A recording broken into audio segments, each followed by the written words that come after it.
Glória a Deus. Agora abram as Bíblias de vocês, Mateus capítulo 6, versículos 19 a 21. Coração no lugar certo é o tema. O texto é Mateus 6, 19 mesmo. E esperar que todos encontrem para fazermos uma leitura bem comunitária, né? De comunidade mesmo. Glória a Deus. Este cântico que o louvor cantou agora, eu sou de uma geração que quando cantava ele dentro da igreja, o pastor punha a gente de prova.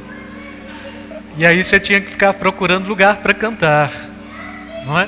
Talvez eu não seja de uma geração, talvez eu fosse de um movimento mais fechado. E aquilo me perturbava, porque eu gostava bem desse tipo de música mesmo. Mas não podia. E aí obedece o pastor quem tem juízo, eu tinha juízo. Então quando eu cantava, era bem longe de tudo e de todos. E que bom a gente tem o privilégio, a oportunidade, mas sobretudo a liberdade para cantar aqui, né? Amém? É Mateus 6, 19, diz assim: Não acumuleis para vós outros tesouros na terra, onde a traça, a ferrugem destroem, e onde ladrões arrombam para roubar. Mas ajuntai para vós outros tesouros no céu, onde a traça nem a ferrugem pode destruir, e onde os ladrões não arrombam e roubam.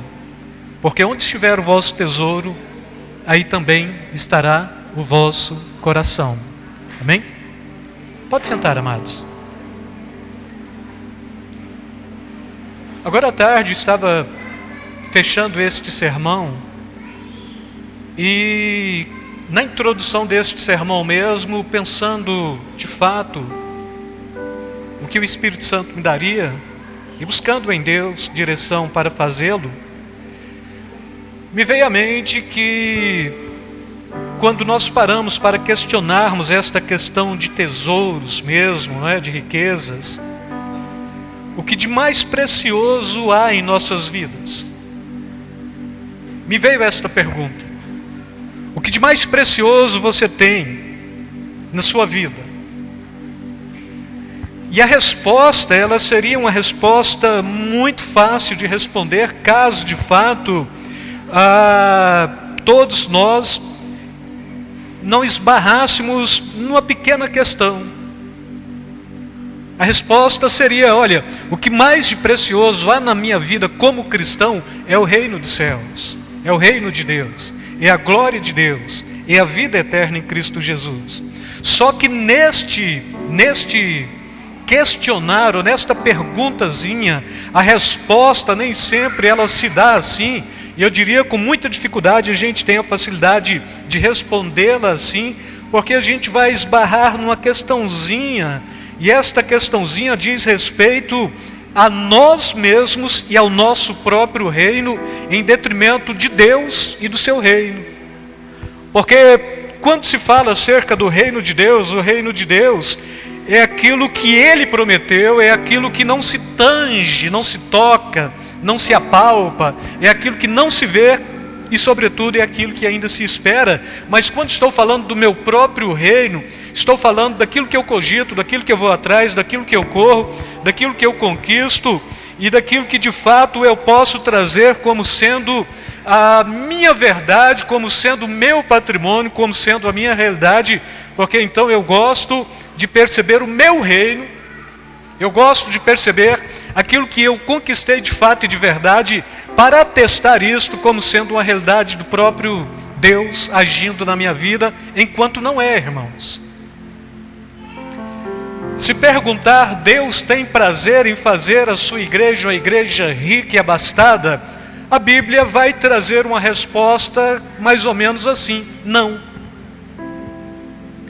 Porque uma igreja rica e abastada, ela não prevaleceria no primeiro século, no segundo século, no terceiro século, no quarto século, no quinto século, quando oficializa-se a igreja pelo imperador Constantino, e ela se torna uma igreja imperial então, e posteriormente esta igreja também não seria uma igreja da reforma, não seria a igreja onde os fiéis estariam sendo perseguidos, não seria uma igreja onde a própria igreja instituição, chamada então Igreja Católica, Igreja Imperial, posteriormente cria um segmento chamado Companhia de Jesus, ou em outro contexto mesmo, Cia de Jesus, bem traduzido mesmo, não é?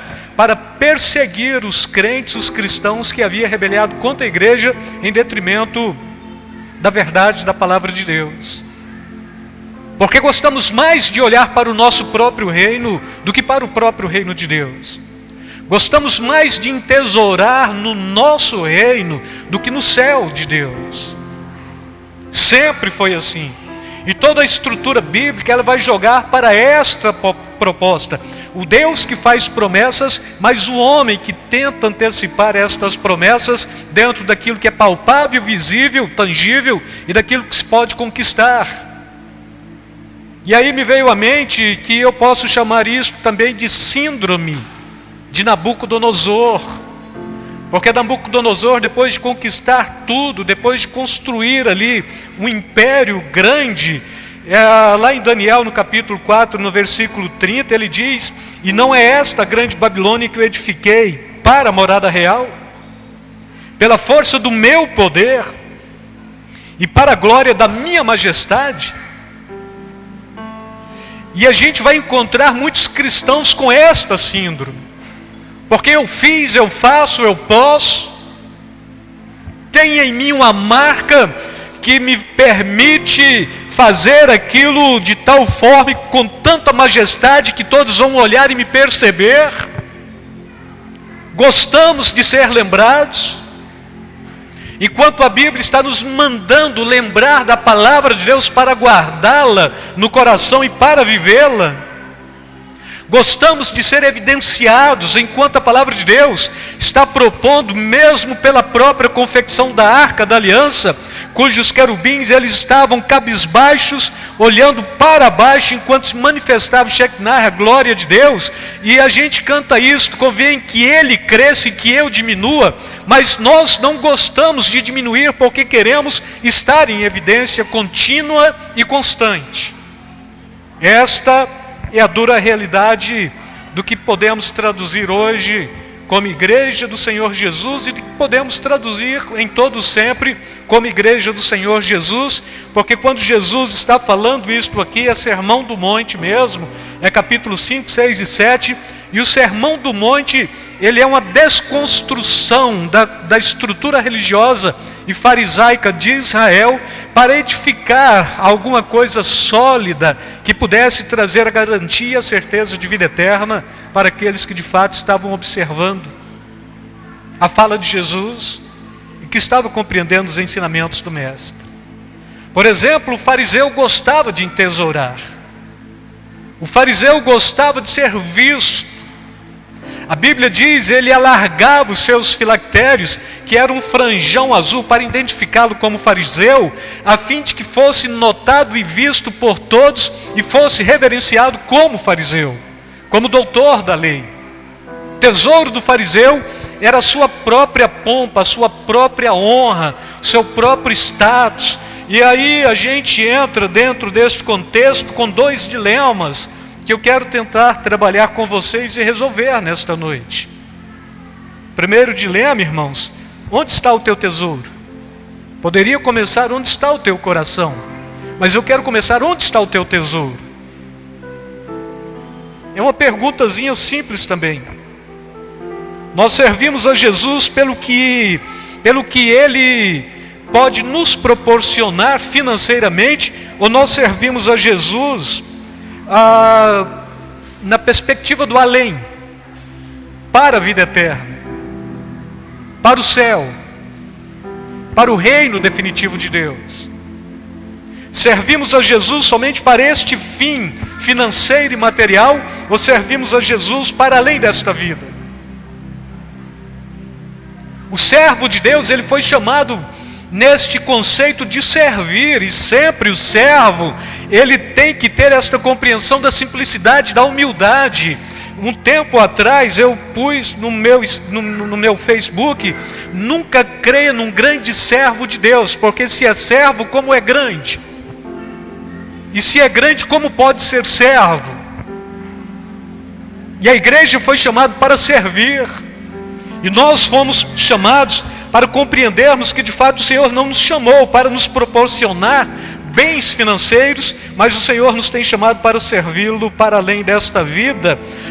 O grande problema não é a questão de ter ou não ter dinheiro, mas o grande problema é onde ajuntar.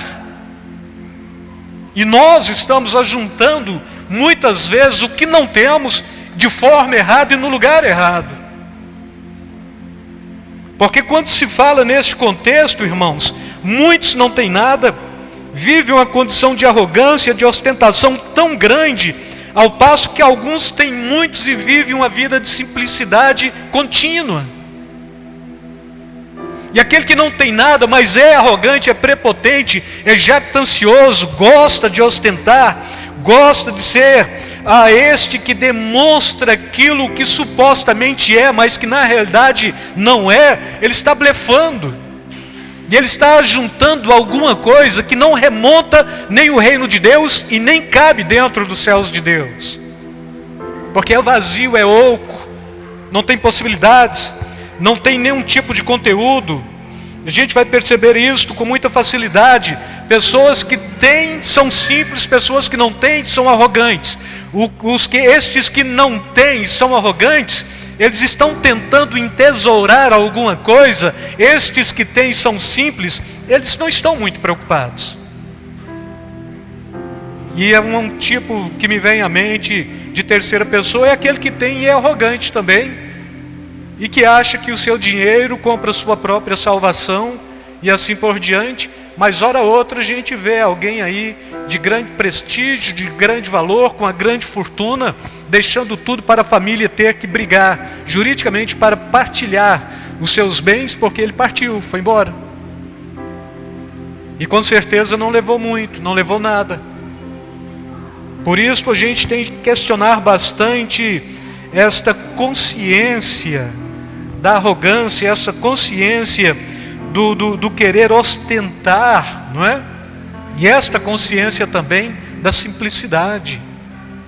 Próprio Jesus, como verbo de Deus, como filho de Deus, como sendo o próprio Deus, como sendo 100% homem, homem perfeito, 100% Deus, Deus perfeito, Deus de Deus, é quem está falando. E quando ele está falando, o seu discurso é simples e ele está chamando para a simplicidade. E se a gente falar, bom, mas isto era somente um discurso, posteriormente ele está falando: e aprendei de mim, porque sou manso e humilde de coração, e vocês vão encontrar descanso para as vossas almas.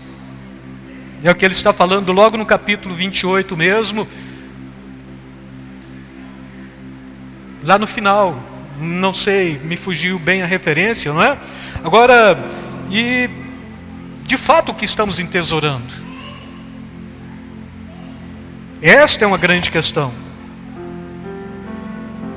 Este, eu diria que é um dilema a ser resolvido dentro do nosso bojo, da nossa realidade de vida. Significa propor que o crente não pode ser rico? Não. Não significa propor que o crente não pode ser rico. Significa propor que o crente não pode ser arrogante, não pode ser prepotente. O crente, ele não pode tentar ofuscar a glória de Deus com a sua própria glória. É isto que o próprio Jesus está falando aqui para a própria nação, para que de fato o povo pudesse compreender esta necessidade de entesourar nos céus. E entesourar nos céus, irmãos, só se entesoura nos céus de Deus, ou no céu, ou para a vida eterna, ou no reino de Deus, com simplicidade, com humildade, com consagração, com dedicação, com comunhão. É quando você olha para o mais frágil, para o mais fraco, você estende a mão, acolhe. É quando você supre a necessidade do carente. É quando você assiste o outro do ponto de vista espiritual. É quando você caminha com alguém porque sabe que o seu caminhar com ele já está trazendo uma resposta de qualidade de vida espiritual. É quando de fato você é constituído para estar ombreando com o outro, para levantá-lo e pô-lo na sua dimensão e caminhar com ele, para trazer-lhe a possibilidade de crescimento também. O reino de Deus, ele caminha na contramão do sistema secularizado, porque o reino de Deus, ele é feito de justiça e misericórdia, mas ele é muito simples. O reino deste mundo, por exemplo, estava vendo uma reportagem esta semana, um dos homens mais ricos do mundo, a fortuna dele é um chinês, ele é superior à fortuna do Bill Gates e do criador da maçãzinha lá, qual o nome? Steve Jobs, né?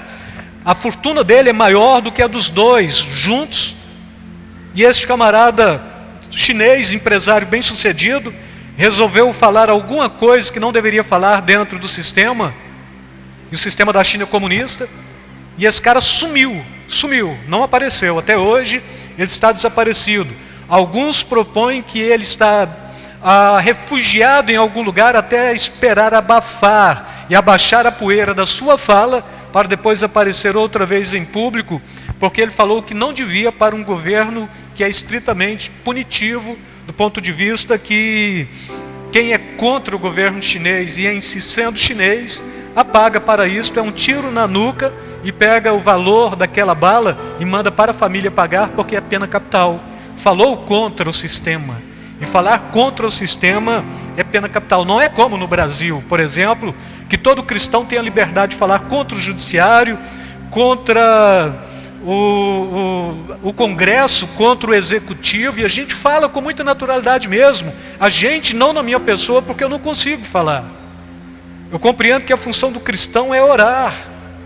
Não consigo falar mal, e a Bíblia está falando honrai o rei, e nesse contexto a gente tem de compreender estas pessoas mesmo, que estão governando o país, para de alguma forma honrar, e aí Paulo está falando, orem por eles também, para que vocês possam ter uma vida tranquila, uma vida sossegada, para que vocês possam ter paz.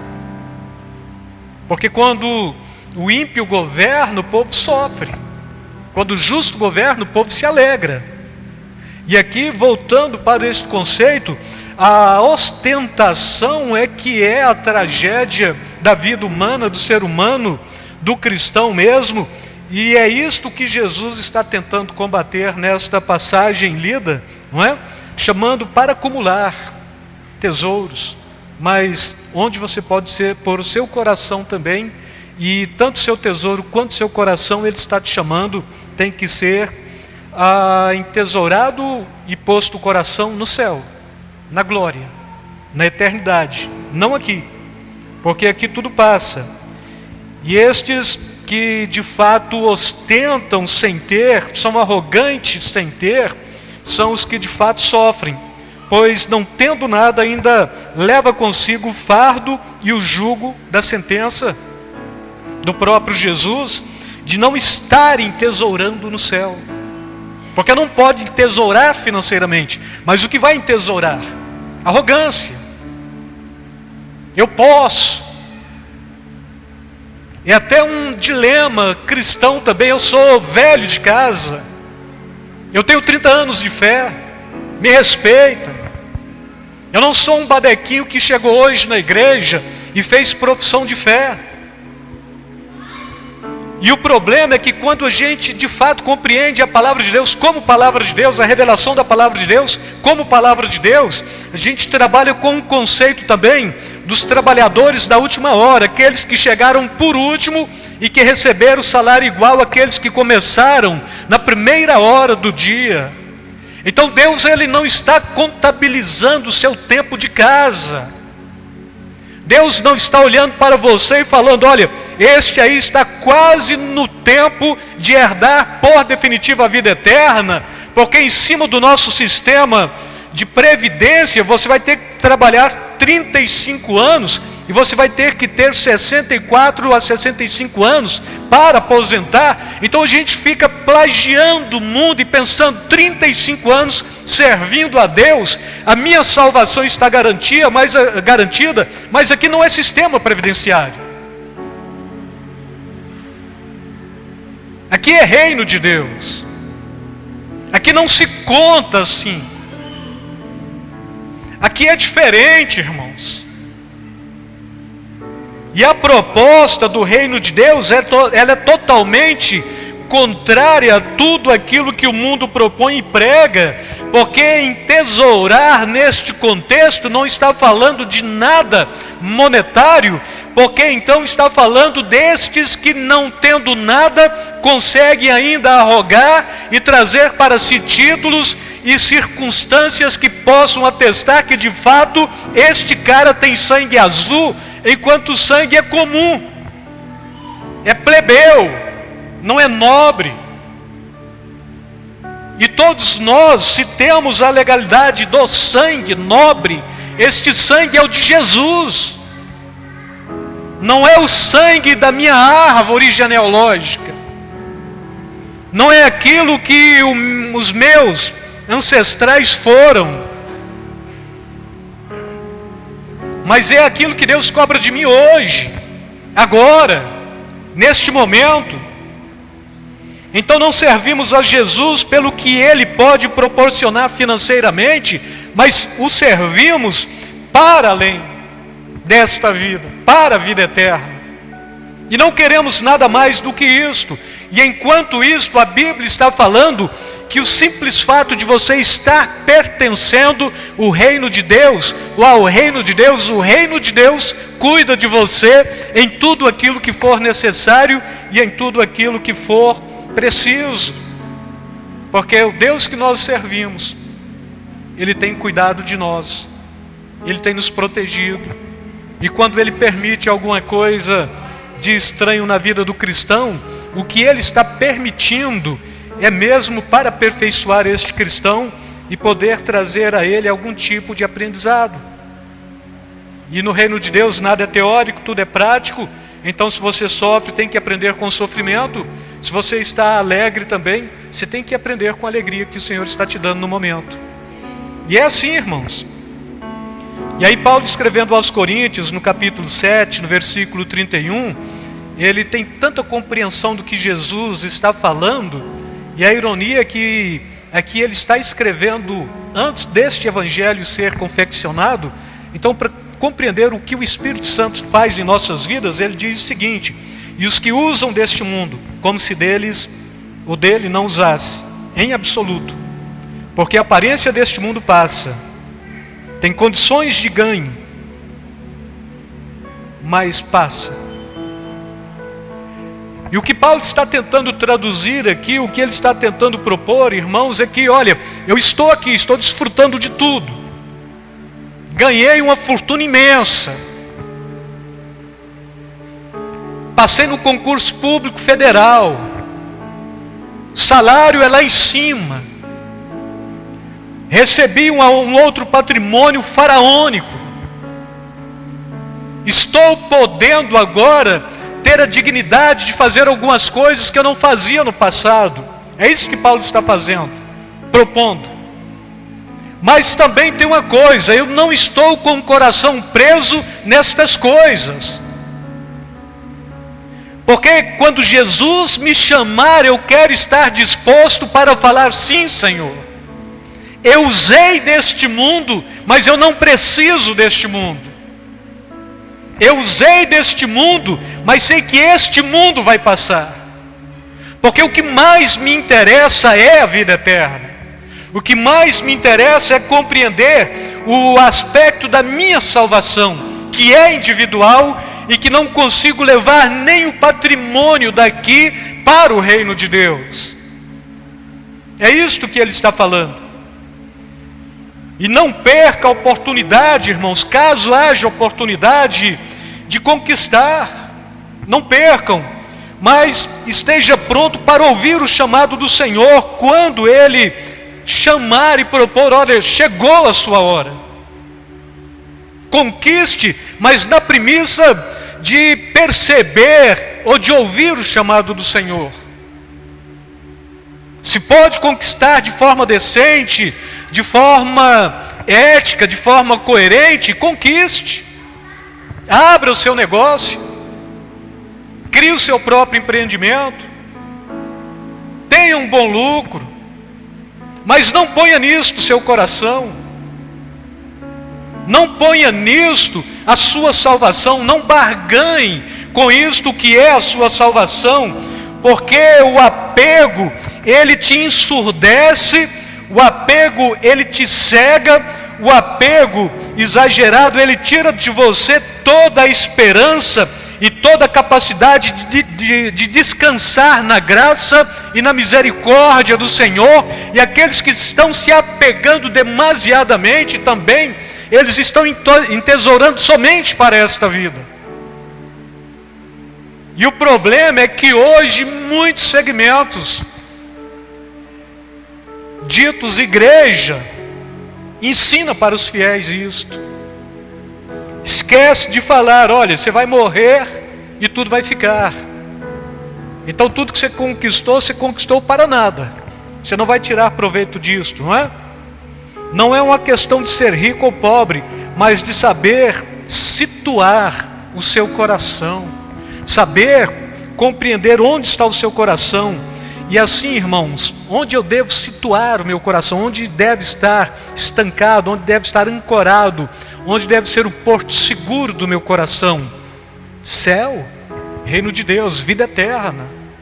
É o que a Bíblia está falando. E assim, esta primeira questãozinha: onde está o teu tesouro?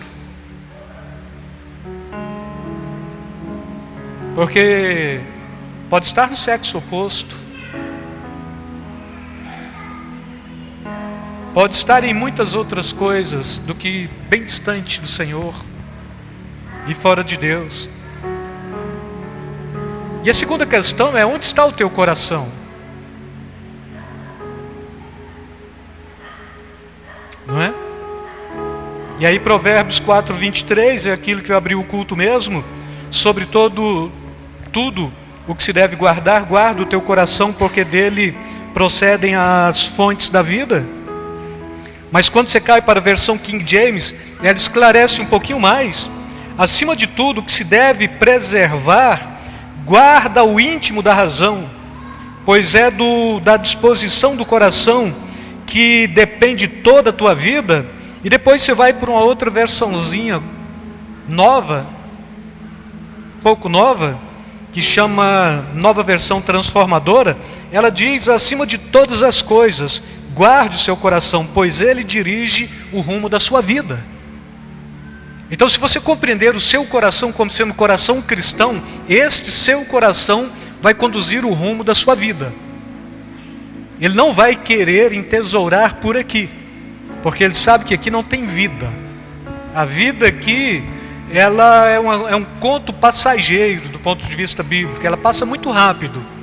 E a proposta sempre é para a vida eterna, não é? E a palavra tesouro, quando a gente pega isso aqui nos originais mesmo, ela traz dois conceitos mesmo dentro da língua grega: tesauros e depois tesaurizou.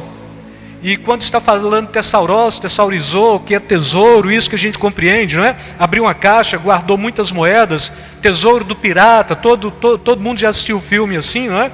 Aí quando você pega isso no original, traz muitos significados diferentes, totalmente diferente daquilo que a gente está pensando, e vai encaixar com aquilo que Jesus está propondo para os seus discípulos, por exemplo, não é? E aí ele está trazendo alguns significados de tesauros, ou tesaurizou, entesourar, tesouro, entesourar, não é? E quando ele está falando isto, o conceito mesmo, conjunto de bens valorizados pela sua importância cultural, primeiro, e depois vem patrimônios, depois vem títulos, depois vem troféus, depois vem posição, depois vem glória, depois aquilo que nós importamos e damos valor. Então, quando está falando de tesouro, tesouro é a moeda de ouro que se guarda dentro de um baú e que se enterra. Aí Jesus vai estar falando: não, vocês não compreenderam nada. Tesouro, ele é um aspecto que valoriza uma importância desse ponto de vista cultural. Qual era a cultura do judeu, irmãos? Reverenciar o fariseu. Qual era a cultura do fariseu? Ser reverenciado pela nação. Qual era a cultura do povo? Ser arrogante, porque eles podiam afirmar e atestar que era a única nação cujo Deus era o Deus vivo, que governava os céus e a terra, e que havia libertado Israel desde o início até aquele momento em que eles estavam debaixo do jugo do Império de Roma. Então tinha um aspecto cultural que precisava ser desconstruído, desconcertado. E este povo estava justamente dentro disto. Mas fala de patrimônio também, fala de patrimônio. Então é um patrimônio, moedas que a gente guardou no baú, é um tesouro também. Mas fala de títulos, honrarias, fariseu, doutor da lei. Como eu falei para vocês 1 ou 2 semanas atrás, qual é o seu grau de instrução teológica? Eu sou doutor em divindades, não é? Doutor em divindades. Isso te faz santo? Isso é título. Mas tem gente que entesoura isso. Em uma certa época, um certo pastor, ele se apresentava como doutor pastor. E aí vocês me conhecem, eu sou irônico e sou crítico. Falei, vai chegar um momento que ele vai ter que fazer opção, ou ele vai ser doutor ou pastor, porque não tem como ser os dois juntos. E ele parou de falar doutor pastor. Mas alguém que um certo tempo a gente caminhou juntos, e que era muito simples também, hoje ele se intitula bispo doutor. E aí eu falei, doutor, qual é o doutorado do cara? E que pegou a Mulher Maravilha para levá-la para o divã. Então ele, como doutor em teologia, e pegou uma psicóloga ali, vamos analisar esta mulher, quais são os traumas, quais foram os motivos que levou ela a ser a Mulher Maravilha, e pôs a Mulher Maravilha no divã. Falei, camarada, e o cara está ocupando o tempo que poderia estar de joelho, orando e buscando a face do Senhor, para fazer a terapia da Mulher Maravilha, pô-la no divã. E a psicóloga do lado, para propor, olha, ela traz alguns traços de que veio da ilha Lesbos, porque só tem mulher. Daí remonta o conceito lebianismo, não é? E não se relaciona bem com o homem. É alguma coisa que tem que consertar na Mulher Maravilha. Não tem nenhum tipo de junção, não tem afetividade, não olha para o sexo oposto para amar. Então ele conseguiu pôr a Mulher Maravilha no divã, com a psicóloga. E aí o que é isto, irmãos, se não títulos? Vai salvar esse camarada compreender quem era a Mulher Maravilha e pô-la no divã? Vai fazê-lo mais santo? Vai fazê-lo consagrado? Vai fazê-lo alguém piedoso? Se traz consigo e arrota este título, já mostra que a última coisa que ele tem é piedade. Vai fazê-lo misericordioso? Para pegar uma heroína, qual o nome do grupo do filme que ela representa lá? Não. Que faz os filmes de heróis, que o dono dele morreu agora, já um velho. Está em todos os filmes. Não, ainda não, é outra coisa. Marvel, não é?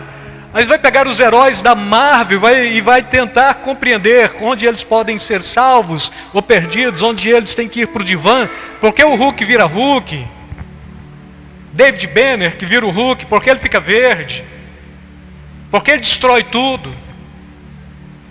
E aí, por que você não põe o joelho no chão e vai orar? Doutor, não é? Por que você não põe o joelho no chão e vai, de fato, ter um encontro com Jesus? E à medida que você começar a derramar lágrimas aos pés dele, isto vai ser terapêutico e isto vai resolver todos os seus problemas de títulos e de arrogância. Doutor. E um padre aqui do Mato Grosso, ele olha para os pastores que confrontam ele, e ele chama senhores, pastores, doutores. com a proposta bem pejorativa mesmo, porque todos se atestam e se arrogam. E a última coisa que eles querem, de fato, é estar envolvido naquilo que eu falei para vocês, conceito pastoral, dar a vida por suas ovelhas. Porque tem mais o que fazer. Tem um discurso apologético a praticar. Tem um confronto com um segmento contrário. Tudo isso, irmãos, leva a nada. Tudo isso te faz entesourar meramente dentro de títulos, de honrarias, que não te leva a lugar nenhum. Troféus. Quando o conceito entesourar também, dentro do original, está trazendo a proposta de troféus. Era o atleta que ia para o estádio, corria e ganhava porque era bom. Era coroado e tinha um troféu. E aquilo era o seu tesouro. E quantos não olham aí um atleta que em fim de carreira, ou que já encerrou a carreira, está sendo entrevistado numa emissora qualquer, não é? Numa televisão qualquer, e de repente ele vai lá e mostra um bocado de troféus que ele conquistou. E daí? E agora? Estes troféus têm algum valor monetário? Não, isso aqui foi só para mostrar que eu conquistei todos por mérito, por capacidade. Mas isto dali tudo é glória passada. Todo troféu é glória passada. Você conquistou no passado, não significa que você vai conquistá-lo novamente. Por isto, onde estiver o teu tesouro, tem que estar o teu coração. O teu troféu tem que estar nos céus. O seu título tem que estar nos céus. E o título do cristão não é outro senão servo do Deus Altíssimo. E a gente não tem que pensar em nada mais, em nada menos. Posição, status, glória. Eu preciso que o povo olhe para mim e me dê chance, porque quando eu demonstro a que vim, eu posso mostrar que sou bom, e quando sou bom, todos percebem que de fato Deus me usa e a glória aparece. A gente ouve isso o tempo todo. A glória está mais no vaso do que em Deus. E as pessoas não compreendem isto. E a gente fica cego para isto, porque isto não traz nenhuma possibilidade de você estar em evidência.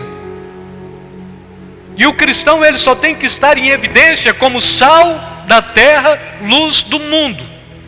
Caso contrário, ele tem que perder a sua evidência.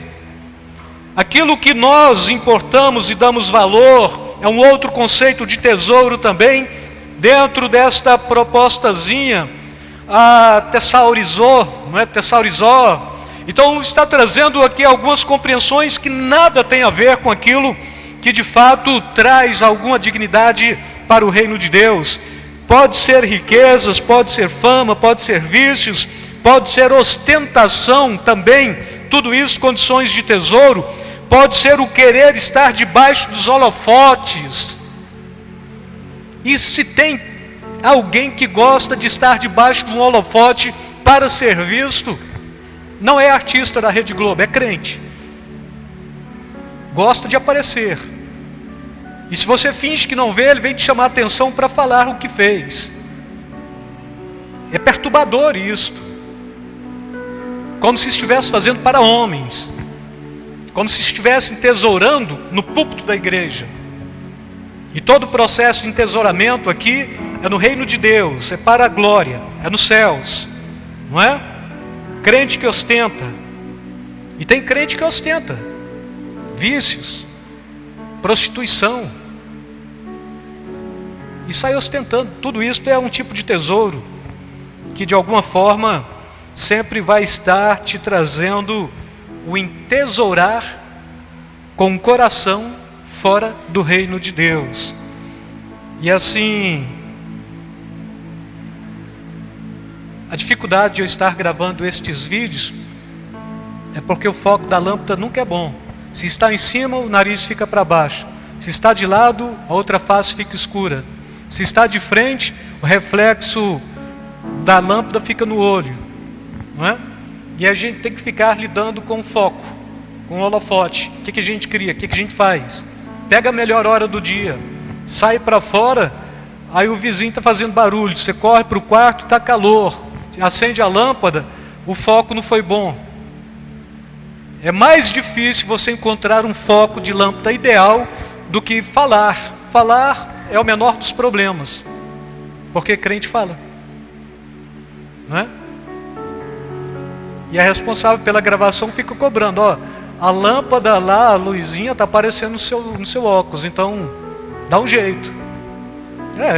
Infelizmente o pastor usa óculos. Aí depois eu fui olhar isto. Até quem não usa óculos dentro da Rede Globo mesmo, que é a TV por excelência e que a gente combate, não é? Globo lixo, e eu não sei se não estou preocupado com isso também. A gente olha para o olho da pessoa e está vendo a luzinha dentro do olho dele. Aí, aqui a gente tem que ser melhor do que isto. E tem que ser, porque a gente é cristão e a gente faz com excelência e faz para a glória do Senhor, não é? E aí, irmãos, o fariseu vivia de tudo isto, dos holofotes. E muitos crentes gostam de viver também de tudo isto. Agora, fama a qualquer preço é alguma coisa horrível mesmo, não é? Ou você vive a sua glória, ou você vive a glória de Deus. É uma proposta. Ou você aparece ou deixa Deus aparecer. É outra proposta. Ou você compreende que a sua vida enquanto aqui é passageira, ou você corre sério risco de colocar o seu tesouro acima do tesouro de Deus e o seu coração acima das promessas de Deus. E se você faz isto, você não entra no céu de Deus. Por isto, então, não acumuleis para vós outros tesouros na terra. E aí Jesus ainda canta a pedra, olha, tem ferrugem, ladrão e traça. E vai corroer tudo, não é? De uma forma ou de outra, tudo vai perecer. E fechando esta mensagem, todos nós chegamos em dado momento de nossa vida numa encruzilhada. E esta encruzilhada é onde você tem que saber fazer a escolha certa. Amém? Poderia ser uma mensagem evangelística, mas não é. Porque fazer a escolha certa é escolher Jesus, não é? Mas aqui é entesourar aqui e deixar o nosso coração também aqui, ou entesourar no céu e pôr a nossa esperança na vida eterna prometida por Deus na pessoa de Cristo Jesus. Porque a palavra de sentença de Jesus no versículo 21 deste capítulo 6, porque onde estiver o teu tesouro, aí também estará o teu coração. Amém? Agora, onde está o teu tesouro neste momento? Não responda. Pergunta retórica.